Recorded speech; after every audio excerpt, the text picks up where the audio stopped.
Hello बच्चों, यह video class 10th के मैथ से संबंधित है और इस वीडियो में हम लोग पढ़ने वाले हैं नियामक ज्यामिति से संबंधित वस्तुनिष्ठ प्रश्नों को।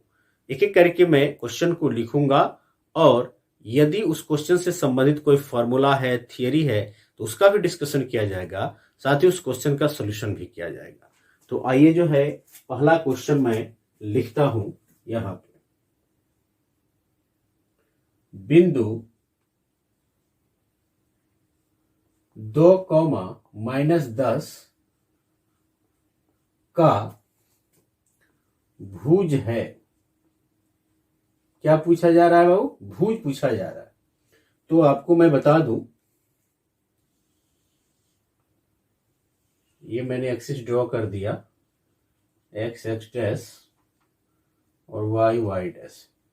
यह जो है x अक्ष है, x अक्ष है, यह y अक्ष है और यहां जो है ये मूल बिंदु है। इसका नियामक 0 0 होता है, उस दिखाते हैं। इधर x का मान पॉजिटिव होता है और इधर x का मान निगेटिव होता है। ठीक है, यह y पॉजिटिव ऊपर और नीचे जो है y निगेटिव होता है। तो यदि मान लीजिए कि यहाँ इसको नीचे लाए और इसको इधर, इसको y वाले को दाहिने और इसको नीचे लाए, तो यहाँ कट करेगा। तो यहाँ 3, -2 इसका जो नियामक होगा। तो यह जो 3 है ना, पहले जो लिखा जाता है बाबू, इसको x नियामक कहते हैं और x नियामक को भुज के नाम से भी जाना जाता है। और बाद में जो लिखा गया है उसको y नियामक कहते हैं और y नियामक को कोटि भी कहा जाता है। ठीक है, तो यहां पूछ रहा है बिंदु 2, -10 का भुज है। भुज का मतलब क्या पूछ रहा है? x नियामक है, तो पहले x नियामक लिखते हैं। तो इसका जो आंसर होगा वह होगा 2। सीधे मैं आंसर लिख दूंगा। यदि एक सवाल और बन जाए, बिंदु या इस तरह से हो, कार्तीय तल में स्थित बिंदु -5, -7 का कोटि है। क्या है? कोटि। या कोटि क्या है ये पूछा जा रहा है। तो मैंने अभी बताया कि y नियामक को कोटि कहते हैं। यहाँ कार्तीय तल का मतलब समझ लीजिएगा, वह समतल जिसमें जो है x अक्ष हो, y अक्ष और जो मूल बिंदु है ना यहाँ पे, तो ये तीनों हो, उसी को कार्तीय तल कहा जाता है। तो इसी कार्तीय तल में यहाँ पे एक बिंदु है जिसका नियामक है -5, -7। इसकी कोटि पूछी जा रही है। तो कोटि का मतलब बाबू y नियामक। तो y नियामक कितना है? -7 है, तो -7 हो जाएगा आपका आंसर इसका। ठीक है, ABCD करके ऑप्शन दिया रहेगा। हो सकता है कि ऑप्शन में नहीं हो, तो इनमें से कोई नहीं भी दिया रहेगा। ओके, क्लियर रहेंगे आप इस चीज को लेकर। उसके बाद से एक सवाल बन जाए कि बिंदु 3, -4 किस चतुर्थांश में है? ध्यान रखिएगा, किस चतुर्थांश में है। चतुर्थांश से संबंधित सवाल आ जाए तो यहां देखिए, पहले हम लोग यहां समझते हैं चतुर्थांश को। देखिए यहाँ x का मान धनात्मक, यहाँ y का मान धनात्मक। मैंने बताया पहले x नियामक लिखते हैं, बाद में y नियामक लिखते हैं। तो x भी प्लस आएगा और y भी प्लस आएगा। तो ये होता है प्रथम चतुर्थांश। प्रथम चतुर्थांश, इसको पाद भी कहते हैं, प्रथम पाद। यह द्वितीय चतुर्थांश है, द्वितीय पाद कहिए या द्वितीय चतुर्थांश कहिए। यहाँ x जो है वो निगेटिव होता है और y जो है वो क्या होता है? पॉजिटिव होता है। देख सकते हैं, यह जो है तृतीय चतुर्थांश है या पाद है ना, तृतीय पाद। एक्स यहां निगेटिव और वाई भी जो है वो भी निगेटिव, दोनों निगेटिव होता है। यह जो है चतुर्थांश है या चतुर्थ पाद है। और यहां देख सकते हैं वो आप, एक्स जो है पॉजिटिव है और वाई क्या है, निगेटिव है। ये वाई है, निगेटिव हो गया। तो कह रहा है कि बिंदु इतना किस चतुर्थांश में है, तो देखिए तो एक्स पॉजिटिव और वाई क्या दिया हुआ है, निगेटिव दिया हुआ है। इसका आपका आंसर होगा चतुर्थ। किसमें है, तो चतुर्थांश में है या चतुर्थ पाद में है। क्लियर है। तो इससे संबंधित भी सवाल पूछे जा सकते हैं। अब कई सारे सवाल यहां बन जाएंगे। जैसे मान लीजिए आपसे हम पूछ दें कि 5,7 किस चतुर्थांश में है, तो आप देख रहे हैं एक्स और वाई दोनों पॉजिटिव है, तो कहिएगा सर ये तो प्रथम में है, क्योंकि प्रथम चतुर्थांश में एक्स वाई दोनों पॉजिटिव होता है। यदि आपसे पूछ दिया जाए कि -6, -7 किस चतुर्थांश में है, तो दोनों निगेटिव है, एक्स और वाई दोनों निगेटिव है, तो आप देख रहे हैं कि एक्स और वाई दोनों निगेटिव तृतीय में होता है, तो आप कहेंगे सर तृतीय चतुर्थांश में है। तो कुछ भी पूछा जाए ये आप कॉन्सेप्ट क्लियर रखेंगे साइन के साथ कि भाई किसमें एक्स प्लस होता है, किसमें एक्स माइनस होता है, वाई प्लस होता है, वाई माइनस होता है। क्लियर है। अगला सवाल देखते हैं हम लोग। मूल बिंदु का नियामक होता है, क्या होता है भाई, तो मूल बिंदु का नियामक जो है वो होता है 0,0, यानी मूल बिंदु का क्या नियामक होता है, 0,0 होता है ना। और एक और सवाल आ जाए, मूल बिंदु से x, y की दूरी क्या होगी, x, y की दूरी क्या होगी, तो देखेंगे क्या होगी, बता सकते हैं आप। ये मूल बिंदु है, इसका नियामक तो हो जाएगा 0,0, और यहां पे मान लीजिए कोई बिंदु एक है, ए है, इसका नियामक है x, y, इसकी दूरी बताइए क्या होगी। तो इसकी दूरी होती है √x1 - x2 the whole square plus y1 - y2 the whole square. तो x1 यहाँ x1 y1 जो है कुछ भी 0,0 मान लीजिए, या x2 y2 xy मान लीजिए आप। तो यानी सीधे इसका फॉर्मूला आप पढ़े होंगे √x² प्लस y²। क्या होता है √x² प्लस y²। दूसरा जो मैं फॉर्मूला बोल रहा था उसको भी मैं यहां पहले लिख देता हूं, तो आप कंफ्यूज रहेंगे। लिख दूं कि a x1, y1 तथा b x2, y2 की दूरी क्या होती है, क्या होती है। इसका देखेंगे आप, सीधे फॉर्मूला याद रखना है आपको। ए बी बराबर क्या हो जाएगा, यानी दूरी की मैं बात कर रहा हूं, ए और बी दिया हुआ है, इसकी दूरी क्या होगी, √x1 माइनस x2 का होल स्क्वायर। एक्स नियामकों के अंतर का स्क्वायर अंडर रूट में x1 माइनस x2 भी हो सकता है और x2 माइनस x1 भी हो सकता है, कंफ्यूज नहीं रहेंगे, प्लस y1 माइनस y2 का होल स्क्वायर, या y2 माइनस y1 का होल स्क्वायर भी हो सकता है। तो ये आप याद रखिएगा, यानी ये दे दे या ये भी दे सकता है √x2 माइनस x1 का whole square plus y2 minus y1 का होल स्क्वायर। यदि सवाल आए तो आप देख लेंगे कि क्या दिया हुआ। याद आपको ये रखना है, x नियामकों के अंतर का स्क्वायर प्लस y नियामकों के अंतर का स्क्वायर। सवाल इससे रिलेटेड एक पूछ ले कि बिंदु A 3,4 तथा B 2,1 की दूरी ज्ञात करें, या दूरी क्या होगी।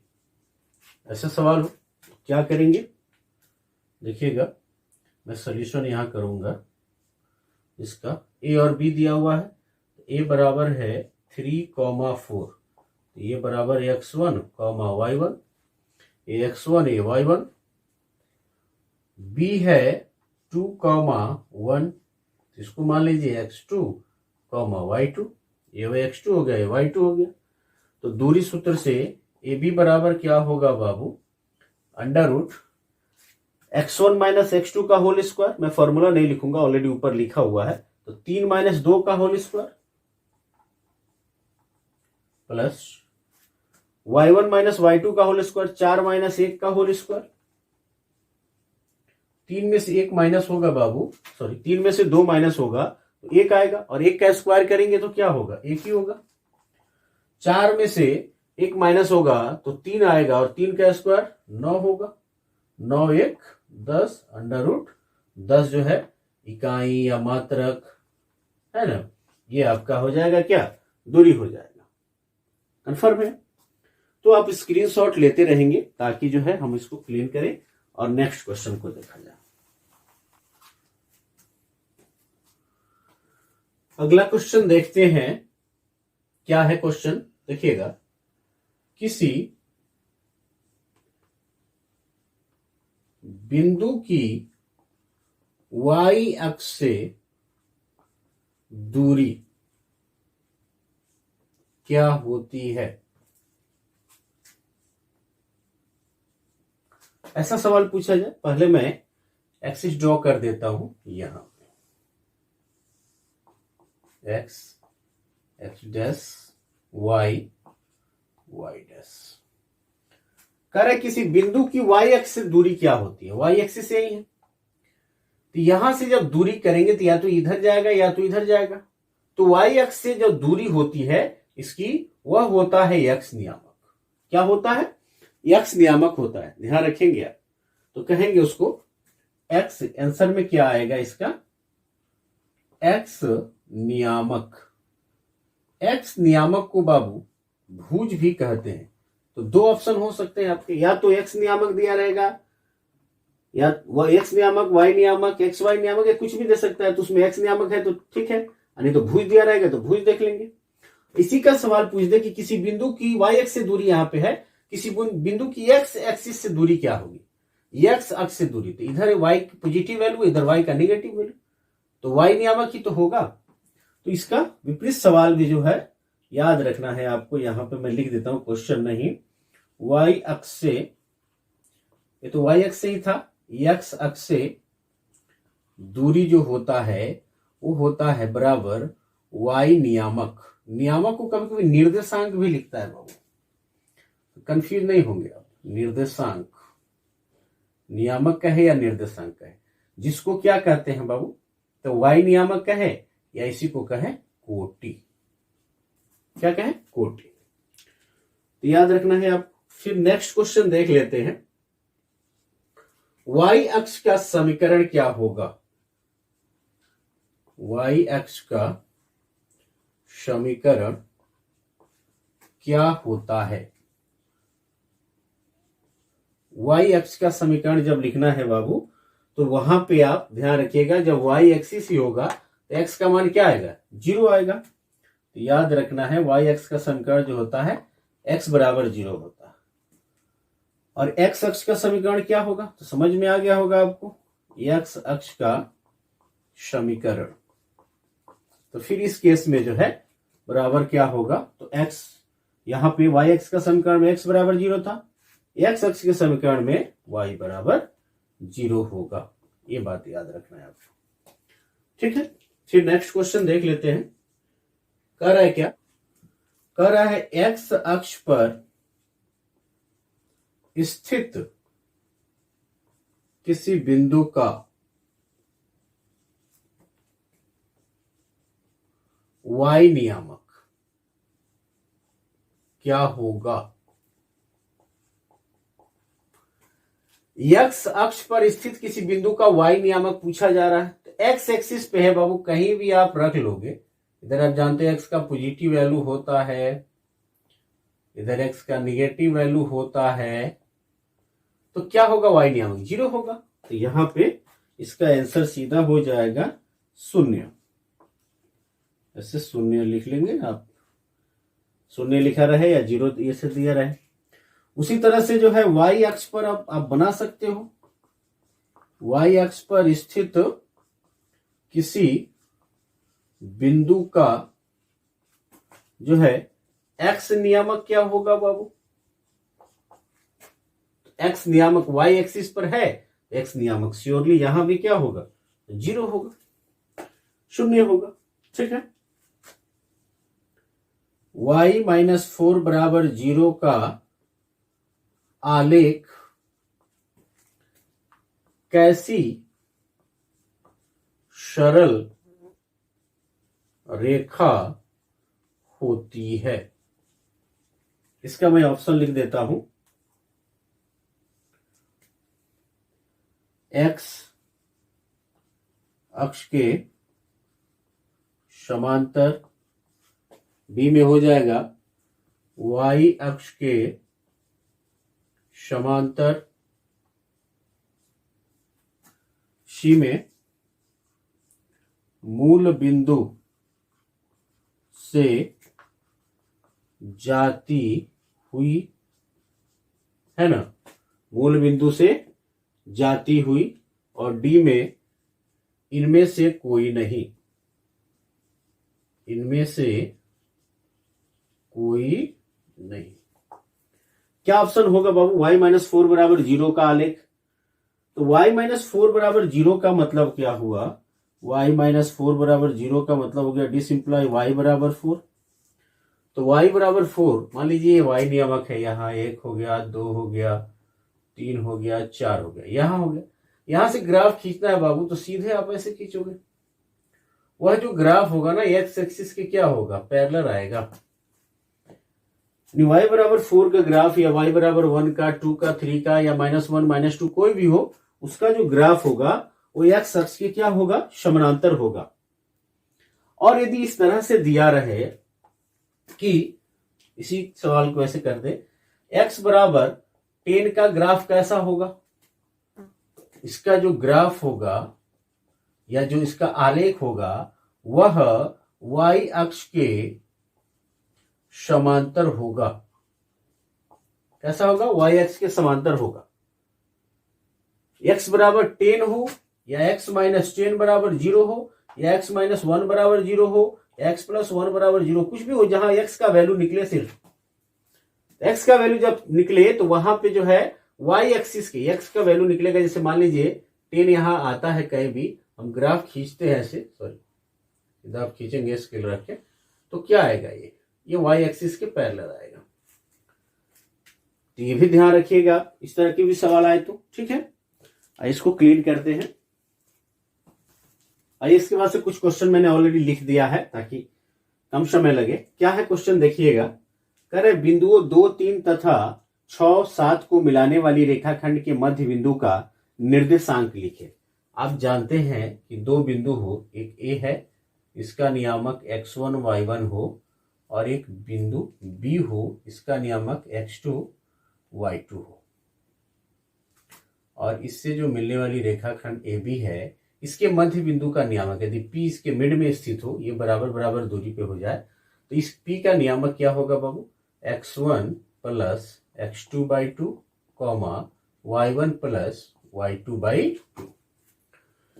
तो क्या दिया है, 2, 3 और 6, 7। यहां दिया है 2, 3 और B के जगह पे दिया है 6, 7। तो क्या होगा, मध्य बिंदु बराबर, सीधे आप निकाल सकते हैं, x1 प्लस x2/2, तो 2 प्लस 6 बट्टा 2, और y1 प्लस y2/2, 3 प्लस 7/2। 6 2 8 बट्टा 2 यानी 4 आएगा, और 3 और 7 10 बट्टा 2 यानी क्या आएगा, 5 आएगा। तो यहाँ 4, 5 जो है आपके इसके आंसर हो जाएंगे। कितने हो जाएंगे, तो 4, 5 याद रखेंगे, 4, 5 इसका आंसर होगा। क्लियर है। फिर है एक्स अक्ष पर स्थित किसी बिंदु के निर्देशांक का रूप होगा। एक्स एक्सिस पर यहां जो है एक्स एक्स डैश है और वाई वाई डैश है। एक्स एक्सिस पर कोई भी बिंदु होगा तो उसका वाई नियामक क्या होगा, 0 होगा। यानी एक्स एक्सिस पे है कोई बिंदु तो उसका निर्देशांक क्या होगा, एक्स तो कुछ ना कुछ होगा लेकिन वाई क्या होगा बाबू, 0 होगा। यदि एक्स पे कहीं भी है तो देखिए तो एक्स तो कुछ ना कुछ होगा, यानी एक्स नियामक होगा लेकिन वाई क्या होगा, 0 होगा। और वाई अक्ष पर स्थित यदि कह दे कि वाई अक्ष पर कोई स्थित है तो उसका क्या नियामक होगा, तो वहां वाई एक्सिस पे जैसे ही होगा एक्स नियामक 0 होगा और वाई का मान कुछ ना कुछ होगा, यानी 0 और वाई। ये भी याद रखना है आपको। y बराबर 5 का आलेख किस बिंदु से होकर गुजरेगी, यहां पे जो है आप 1 2 3 4 5 इसका आलेख खींचेंगे तो सबसे पहले तो आप श्योर है कि एक्स एक्सिस के क्या होगा, पैरेलल हो जाएगा। और किससे होकर गुजर रहा है, तो यहाँ पे एक्स का मान तो 0 है ना बाबू, और वाई का मान क्या है, 5 है। तो 0 और 5 से, यानी 0 5 से होकर गुजरेगा। ऑप्शन नंबर डी, ये ध्यान रखिएगा। यही रहता कि x बराबर 5, यदि यहां मान लीजिए 5 हो और इसका आलेख खींचेंगे तो सबसे पहले तो आप श्योर हो जाएंगे कि यह y एक्सिस के पैरेलल होगा। और यह किस बिंदु से होकर गुजर रहा है, तो यहाँ x का मान 5 है लेकिन y का मान क्या है, 0 है। तो ये याद रखना है। फिर कह रहा है y अक्ष से 5 इकाई दाईं ओर x अक्ष पर बिंदु P स्थित है, P के निर्देशांक है। सेम उसी तरह का मैंने ग्राफ खींच भी दिया। y एक्स से 5 इकाई दाईं ओर, दाहिने, ये x का पॉजिटिव वैल्यू की तरफ, यदि बाईं ओर कहता तो x का निगेटिव वैल्यू होता, माइनस वाला होता। तो यहां पे है ना 5 जो है, कह रहा है कि p है तो p के निर्देशांक क्या है, तो यहाँ p है बाबू, तो p का निर्देशांक होगा 5 और 0। x नियामक होगा लेकिन y नियामक क्या होगा, 0 होगा। तो यहाँ पे 5 0 देख लीजिए, 5 0 ये होगा आंसर। यदि यही सवाल ऐसे रहता तो x अक्ष के ऊपर क्या रहता, x अक्ष के ऊपर या x अक्ष के नीचे, कुछ भी हो सकता है, x अक्ष के नीचे 2 इकाई दूरी पर, तो माइनस इधर y का निगेटिव वैल्यू होता है, तो वहां पे कोई बिंदु है यानी -2 पर है, तो बताओ भाई कि उसका नियामक क्या है। तो यहाँ x तो 0 होगा लेकिन y क्या होगा, -2 होगा। तो आपको ध्यान रखना इन सभी सवालों का। बिंदुओं x1 y1 तथा x2 y2 को मिलाने वाले रेखाखंड को m1 अनुपात m2 में अंतर विभाजित करने वाले बिंदु के निर्देशांक होंगे। x1 y1 और x2 y2 इससे बना हुआ एक रेखाखंड है, ये भी मान लेते हैं x1 y1 और x2 y2 इससे बना हुआ है।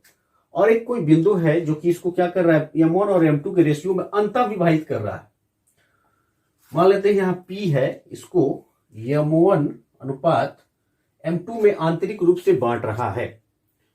तो क्या होता है फॉर्मूला बाबू, m1 x2 बताए थे ना, m1 x2 plus m2 x1, formula सीधे। तो क्या होगा इसका, m1 x2 plus m2 x1 बट्टा m1 प्लस m2।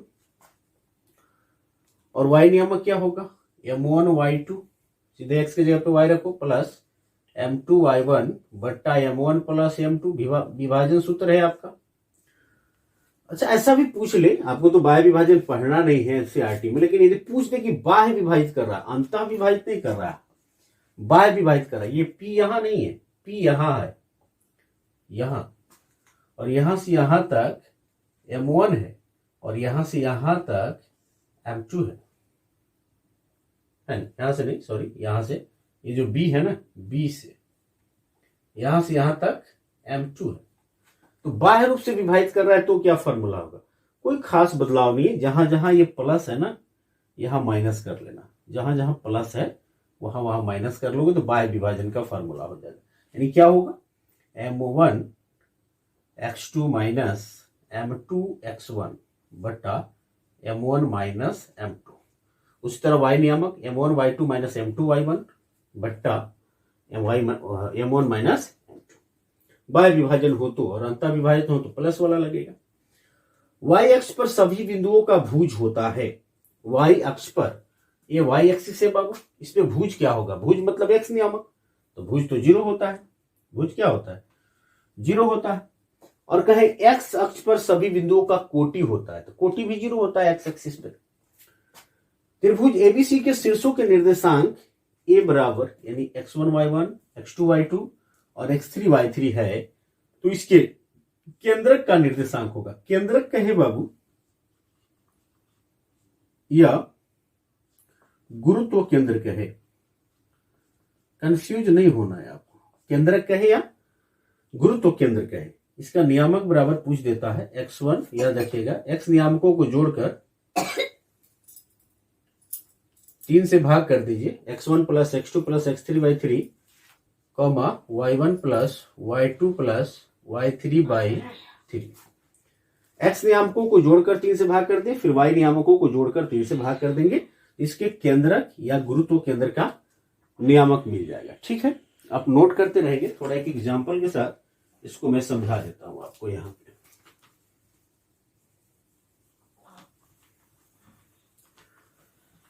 एक क्वेश्चन पूछ ले, बिंदुओं -2, -4, 4, 6 तथा C 8, -2 का गुरुत्व केंद्र ज्ञात करें।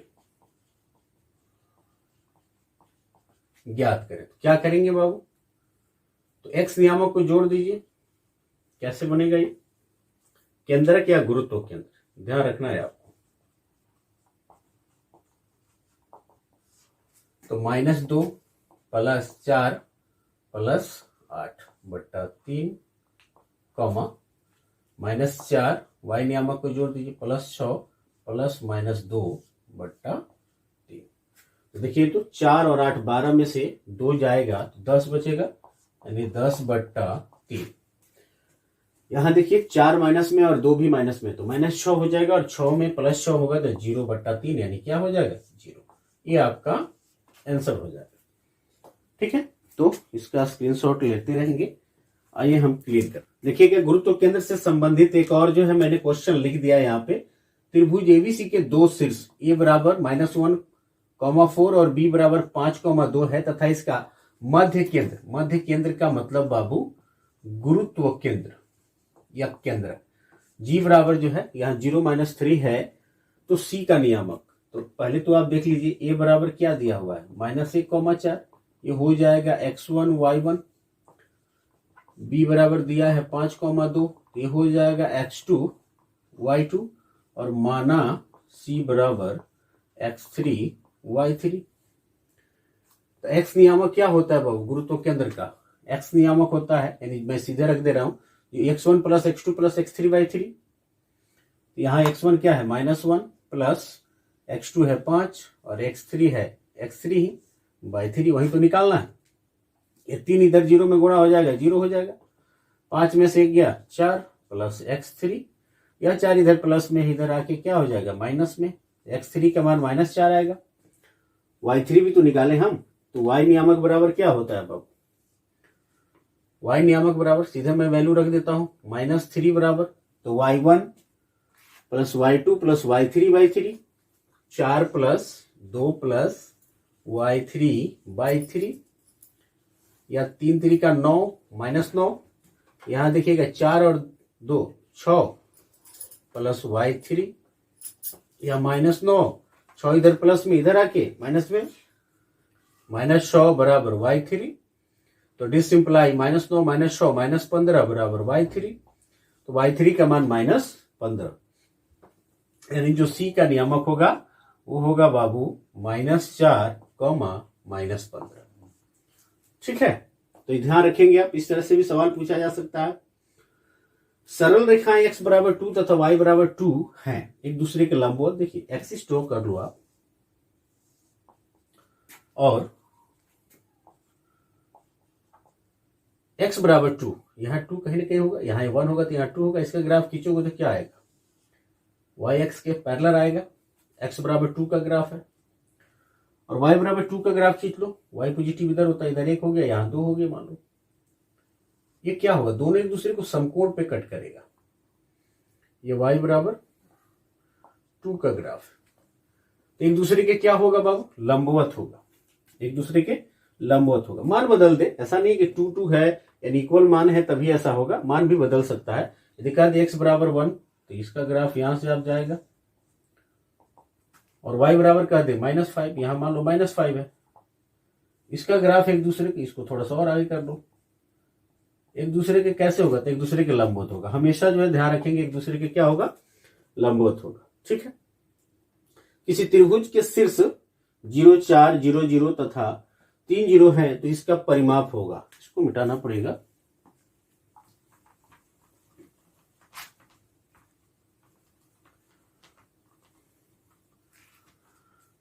ये क्वेश्चन का ही है, मैंने 100,7 था।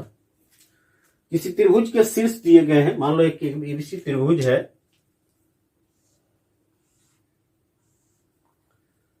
ए बी सी, ए का नियामक है 0 4, बी का नियामक है 0 0 और सी का नियामक है 3 0। अरे इसका परिमाप बताओ। परिमाप क्या होता है बाबू, तीनों भुजाओं को जोड़ दोगे तो परिमाप निकल जाएगा, यानी A B plus B C plus परिमाप बराबर यहां होगा A B plus B C plus A C. अब परिमाप निकालने के लिए हमें दूरी सूत्र का, पहले ए बी निकालेंगे, बी सी निकालेंगे और ए सी निकालेंगे दूरी सूत्र से, तभी तो होगा। तो दूरी सूत्र से ए बी बराबर क्या होगा, एक्स नियामकों के अंतर का स्क्वायर, यानी 0 - 0 का स्क्वायर अंडर रूट में, याद है ना फॉर्मूला। फिर 4 - 0 y नियामकों के अंतर का के स्क्वायर, ठीक है, या 0 और 4 का स्क्वायर 16, यानी आएगा 4, ये भी का मान 4 आएगा। बीसी का मान निकालोगे बाबू दूरी सूत्र से तो क्या आएगा, अंडर रूट 0 - 3 का स्क्वायर प्लस 0 - 0 का स्क्वायर। देखो तो y नियामक 0 है, -3 का स्क्वायर करोगे बाबू तो 9 आएगा, और 0 - 0 का स्क्वायर तो 0 ही होगा, तो उसमें कोई दिक्कत नहीं है, वो 0 हो गया तो 3 इससे बाहर निकलेगा।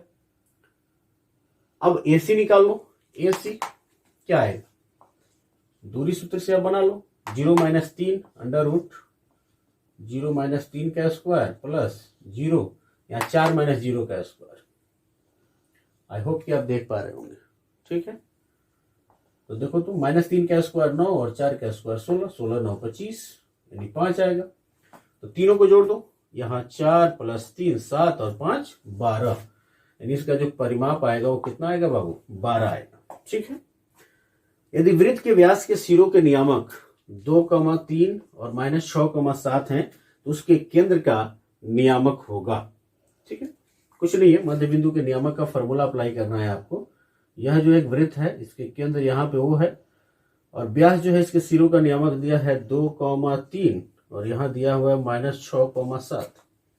तो O का नियामक आपको निकालना है। तो क्या होता है मध्य बिंदु का नियामक बराबर x1 + x2/2, 2 + -6/2 और y1 + y2 3 + 7/2, 2 - 6 यानी -4/2 और यहाँ 10/2, 2 × 5 = 10, 2 दूनी 4, तो -2, 5। इस तरह से आप इसको निकालिए। इसके साथ ही जो है इसको निकालिए। इसके साथ ही जो है आपको त्रिभुज का क्षेत्रफल निकालने के लिए पूछ दिया जाता है, या ये पूछ दिया जाता है कि भाई पता करो कि जो दिए गए नियामक है, 3 नियामक दिए रहेंगे, वह संरेखी है कि नहीं है। तो वहां पे जो है त्रिभुज के क्षेत्रफल का प्रयोग करना है आपको, और यदि क्षेत्रफल 0 आ जाए उस फॉर्मूले का इस्तेमाल करके आपको हल करना है, तो तीनों बिंदुएं क्या होंगी, संरेखी होंगी। फिर जो है आपको के का मान निकालना आ जाता है कहीं पे, या ऐसे आ जाएगा कि भाई अनुपात निकालो। तो जो भी आपने प्रश्नावली में क्वेश्चन सॉल्व किया है उसको भी आप प्रैक्टिस में रखेंगे, उससे संबंधित भी सवाल आ सकते हैं। Thank you for watching this video guys.